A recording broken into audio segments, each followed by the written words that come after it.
A train of thought. I watched a very strange YouTube vid yesterday called Repopulation Postcards, showcasing a set of postcards from the late 1800s and early 1900s with superimposed effects but an odd theme.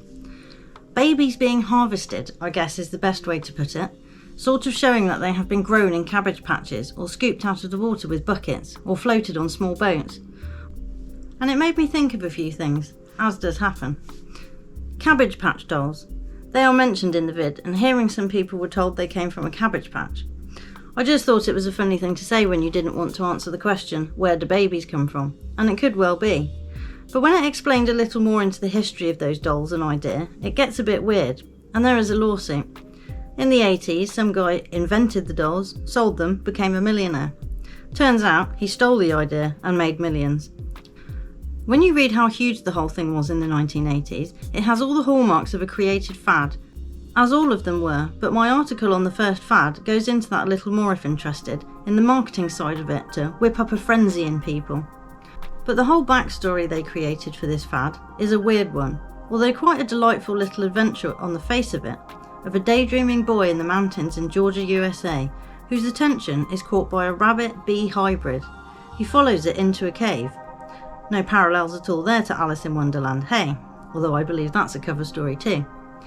They come out into another place where there happens to be lots of babies and small children being grown in cabbage patches by way of a magic crystal powder sprinkled on them, and they expect to have homes found for them.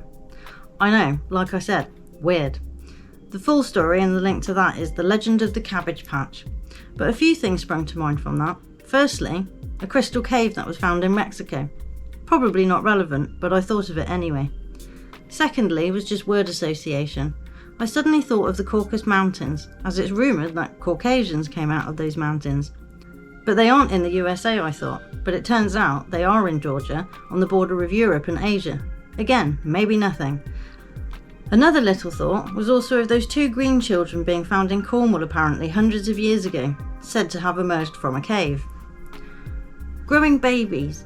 There has also been talk of growing babies recently, trying to get people to imagine a life from conception to birth with no interference from the carrier, meaning they can be monitored and their development tinkered with along the way. My article Pod Life goes into that briefly, but I suggest you read Brave New World if you haven't, for an extra idea of what they might hope to do. Back to the previous possible growth phase though, with lots of representations on those postcards of water buckets and like they are being shipped somewhere. Made me think of that age-old story of Moses being placed in the reeds and floating down the Nile. Not unlike another storyline of a recent film, Willow. An evil ruler, death to a newborn who can bring them down, baby put on water to float in reeds. A great film, but not a new story, obviously. Orphan trains, asylums and incubators. A rather odd and in my mind dark part of known and documented history, but is out of place for anything normal.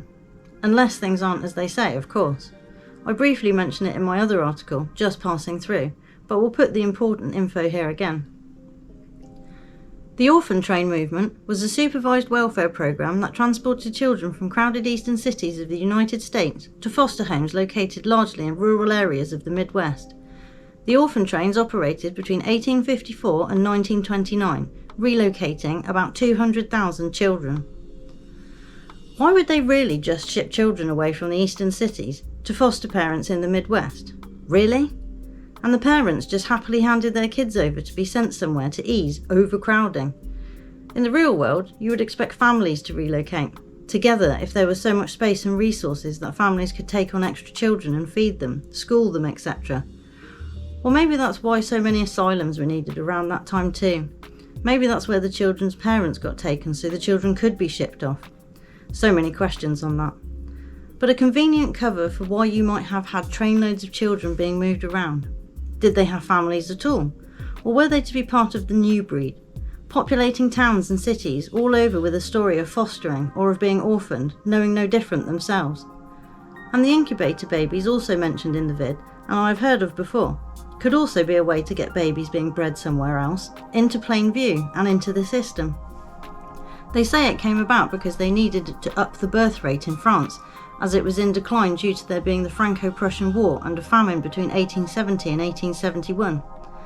Sounds like a big declaration based on only a couple of years, but maybe there's more to it. Either way, a Frenchman had an idea based on keeping poultry warm, asked the local hospital to borrow a couple of premature babies so he could take them to a circus and show off his invention. They said yes, and the rest is history, as they say, with him ending up as a display in, would you believe it, Coney Island, where you would have a high volume of people and children passing through, I'm sure, the first port perhaps before the processing centre of Ellis Island. But what if you found something, like a cave or tunnel to somewhere else, where they created people in this way? Could that have been the original way to spawn people?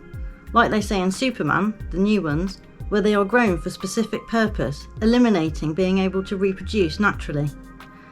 But what if what we know as natural now wasn't how it started there? What if it was ordered and each one grown to specification, but maybe they redesigned it, us, to be able to self-reproduce, to save the species? And what if after being saved and going the natural way for a certain amount of time, some people decided to reverse that, to undo the process of self-replication and go back to the use of a cloning process? Maybe that is why we were made in someone's image. Possibly it's meant literally. Who can say for sure, and it may sound ridiculous, but I suspect I will be giving this more thought.